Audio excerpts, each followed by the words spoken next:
మంత్రాల విషయానికి వస్తే అసలు ఏ మంత్రం గొప్పదండి? వాస్తవం. శాస్త్ర గ్రంథాల్లో మంత్రాలన్నిటి రాసింది మానవుడు. మహాభారతాన్ని కూడా మనం ఒక సంపుటిలాగా రాసి, భాగవతాన్ని రాసి, శ్రీ పురాణాన్ని రాసి, అష్టాదశ శక్తి పీఠాలను ఇచ్చి 12 జ్యోతిర్లింగాలను ఇచ్చారు మనకి పరమాత్ముడు. అంటే ఇవన్నీ రాసిపెట్టింది ఎవరంటే ఒక మునీశ్వరులు, మునివర్యులు, ధైర్య సాహసాలు కలిగిన వీరులు రాశారు. ఇవన్నీ రాసిందంతా ఒక మనిషి నుంచి వచ్చినాయి. ఏ మంత్రం గొప్ప అని అయినది తెలుసా అమ్మ?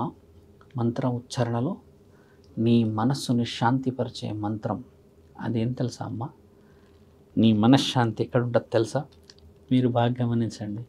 నీ ఇంటి కడపలో, ఆ కడపలో నీవు అన్ని నిజాలు చెప్పి, నీ కడపలో నీవు అన్నీ ఉన్నట్టుగా మాట్లాడి అబద్ధాలు ఆడుకుంటా, ఫైనాన్సింగ్ ఏ ఎమోషన్స్ కూడా వెరీ ఫ్రాంక్గా ఫ్రీగా మాట్లాడుతావు. అర్థమైందమ్మా? అన్నింటికంటే బలమైన మంత్రం బాగా గుర్తుపెట్టుకోండి, నిజం. నిజం నిజం నిజం నిజం ఇది అన్నిటికంటే బలమైన మంత్రం. సర్వమంగళం మాంగళ్యే శివే సర్వార్థ సాధకే శరణ్యే త్రయంబకే దేవి నారాయణి నమోస్తుతే కాదు బలం. నిజంగా సర్వం మంగళం, మంగళాకారుడు పరమాత్ముడే అని నువ్వు నమ్మినదే నిజం. అదే విషయం నువ్వు వేరే కులం అని చెప్తే అది అబద్ధం అంటాడుగా, అది కాదు. నీ నిజమే నీకు అసలైన మంత్రం. ఇప్పుడు నేను ఇలా అనవచ్చు మీతో, మహామృత్యుంజయ మంత్రం చదివితే మీకు ప్రాణం ఇన్ని సంవత్సరాలు ఉంటుందని. 1000 సంవత్సరాలు ఉంటుంది. 1000 సంవత్సరాల తర్వాత ఎక్కడికి పోతుంది గురువర్య? భూమిలోకే పోతుంది. అలాంటి మంత్రం నాకెందుకు? మంత్రం నిజంగా చెప్పి నువ్వు నిజాన్ని ఒప్పి నిజంగా నువ్వు చేసిన నిజమైన పనులు 25 సంవత్సరాలకు చచ్చిపోయినా నువ్వు ఏమైనా నీ యొక్క పాడ ఎత్తే నలుగురు మేము ఈ పుణ్యమైన మనిషిని, ఈ కారణమైన జన్మని ఆ మనిషి దగ్గరికి మేము ఎత్తే అంత బతుకామాది.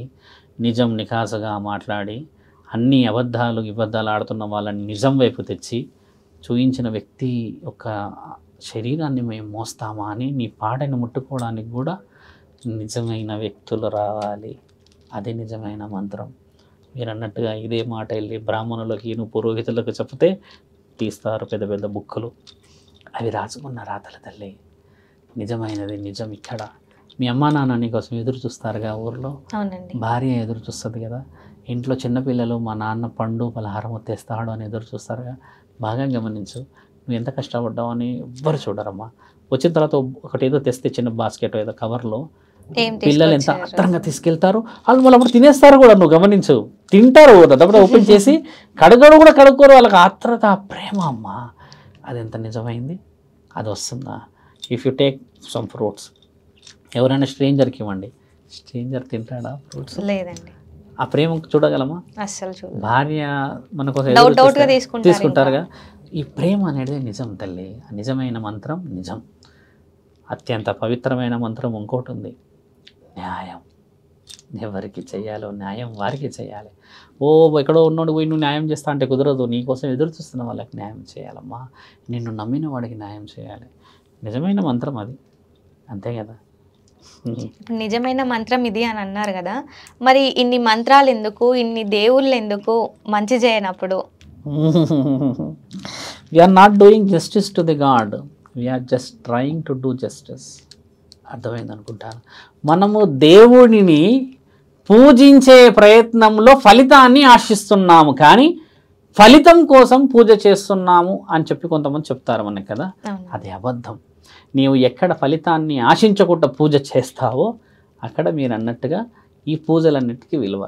ఫలితం ఆశించకుండా పూజ చేయాలి అని అంటే జీవితం అంతా సుఖంగా ఉండాలి కదా. మరి ఈ బాధలు రావడం వల్లనే ఎవరు చేసుకున్నారు? ఇదంతా నీవే చేసుకుంటేవి. పండు తినక నాయన అని చెప్పిపోతే పరమాత్ముడు పండే తింటివి, ఏం తిన్నావు, పైన తిన్నావు, ఏం తిన్నావు, నువ్వే చేసుకున్న తప్పులకి అనుభవిస్తున్నావు అంటే అక్కడ నుంచి మొదలైంది ఇది. అంతే, అక్కడ నుంచి మొదలైన తరుణమే ఈ వంశవృక్షం. ఇప్పుడు నీవు, నేను, ఆయన వీళ్ళందరూ ఉన్నాముగా. ఒకప్పుడు ఇంటి వ్యత్యాసాల్లో లేరు మనుషులు. ఒకప్పుడు మనుషులే, అంతే. ఇక ఇప్పుడు మనుషులలో మార్పులు వచ్చాయి. ఒకప్పుడు మనుషులే, ఆడ మగ, ఎంతకు మించి ఇంక వేరే ఇది ఇది ఏమీ లేదు తల్లి. ఇప్పుడు అనుకున్న విధంగా ఒక పరమాత్ముడు మాట చెప్పాడు, ఒక గట్టి మనస్సాక్షితో చూస్తే అమ్మ ప్రతి స్త్రీ అవతల వ్యక్తికి ఒక శక్తిలాగే కనబడుతుంది. మనం చూడగలమా? అంత జ్ఞానం ఉందా మన దగ్గర? లేదండి. లేదు. జగద్గురు ఆది శంకరాచార్యులు ఏమన్నారు ఆ రోజు? ఒక రాజు విషయంలో రాజ్యాన్ని కాపాడడానికి ఆ భార్యతో శారీరకమైన సంభోగాలు జరిగినాయి కదా, నీవు తప్పుల్లో ఉన్నావు శంకరాచార్య అని భూదేవి అమ్మవారు అడిగితే అప్పుడు ఏమంటాడు తెలుసా అమ్మ ఆయన? శరీరముతో నేను చేసి నా శరీరముతో నేను పుట్టి ఉండి ఒక కలయిక చేస్తే మీరన్నట్టుగా నా తల 1000 వక్కలవుదుగాక. నేను ఆత్మతో వెళ్ళి పవిత్రమైన ఒక కార్యస్థలాన్ని, ఒక రాజ్యాన్ని కాపాడి వచ్చిన నా ఈ ఆత్మ ఎప్పటికీ పవిత్రమైన ఆత్మకి తగలలేదు పాపం అని అన్నప్పుడు ఏం జరిగింది అక్కడ? పవిత్రమైన ఆత్మను చూసినందుకు ఆమె శభాష్ అని ఆయనని జగద్గురువులాగా ప్రకటించేటప్పుడు జరిగిన ఈ సన్నాహాలమ్మ. ఒక జగద్గురువు కంటే కొన్ని అర్హతలు అమ్ముతారు కదా, అప్పుడు జరిగిన విషయం ఇది. సినిమాలో కూడా చూపించారు, ఇది రాసింది మళ్ళీ శంకరాచార్యుల పాఠ్యం చూడండి, మీరు అందరూ రాసింది అప్పుడు జరిగిన విషయం. ఇక్కడ ఏం జరిగింది చూసారా? శరీరంతో జరిగిన దానికి విలువ ఉండదు, పవిత్రమైన ఆత్మలతో చేసేవా. ఇప్పుడు చూడండి శ్రీకృష్ణుడు ఎగ్జాంపుల్ చెప్తాం. గోపికలు 16,000 మందితో ఉన్నాడా? లేదు. ఆ ఆత్మ ఆయన నెత్తి మీద పింఛం ఎందుకు పెట్టుకున్నాడు? నేను నెమలి వలె మీరు అనుకున్నట్టుగానే పవిత్రమైన వాడిని, ఎవరితోని నాకు ఏ విధంగా లేదని. శ్రీకృష్ణుడికి పెళ్ళయిందని రుజువు ఉందా? రుజువు లేదుగా. ఆయన ప్రేమికుడు అంతే, ప్రేమనిచ్చిపోయిండు ఆయన. ఆయన ప్రేమికుడు అయితే రాధన చేసుకునేవాడుగా, పెళ్లి చేసుకునేవాడుగా, కనేవాడుగా, కనలేడు. అమ్మ రాధా కూడా లేదు తండ్రి వెళ్ళేటప్పుడు. తండ్రి ఎక్కడో చెట్టు మీద కూర్చొని కాలు పెడితే ఒక బాటసారి వేసిన బాణంతో తండ్రి ఆ నొప్పిని చూసి వెళ్ళిపోతాడు. కలియుగం అక్కడ, ద్వాపరయుగం ఎండ అక్కడికే అవుతుంది. కురు వంశం పెట్టిన శాపంతో తండ్రి కాలం చేస్తాడు. కురుక్షేత్ర యుద్ధం జరిగినప్పుడు కౌరవుల తల్లి శపిస్తుంది, యాదవుల వంశాన్ని నాశనం చేశావు నీవు అని చెప్పి అన్నప్పుడు అలా అవుతుంది. ఇలా కొన్ని ఉన్నాయి సందర్భాలు. నువ్వు అడిగిన ఎన్ని పూజలు, ఎన్ని పురస్కారాలు అనేది మనస్సాక్షితో చేసుకుంటే వచ్చేది. ఏమా సాధువునైనా నన్నే హరే కృష్ణ అని అంటేనే ప్లేట్ ఇచ్చారు, గుర్తుపెట్టుకో నా మాట. హరే కృష్ణ అంటే హరే కృష్ణ అంటే ప్లేట్ ఇచ్చారు.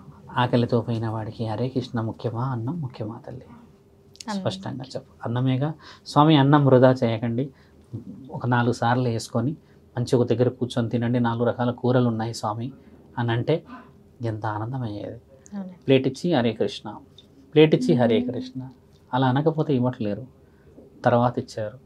అన్న తర్వాత అన్నం తినేసి వచ్చిన తర్వాత అప్పుడు మామూలుగానే వాళ్ళతో గొడవ జరిగింది. నేను అడిగిన ప్రశ్న ఏంటంటే, అన్నం కడుపు నిండా పెట్టినవాడు ప్రశాంతంగా తిన్నాక హరే కృష్ణ అని అంటే సుఖంగా ఉంటుందా? ఆకలితో వచ్చి ప్లేట్ పట్టుకున్నవాడు హరే కృష్ణ అంటే ప్లేట్ ఇస్తే బాగుంటుందా? గొడవ అయింది అది.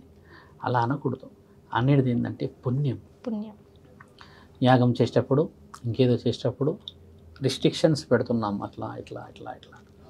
ఈ రిస్ట్రిక్షన్స్ ఏమన్నా నువ్వు అన్నది అపవిత్రం. ఇంకా చెప్పమ్మా విషయాలు.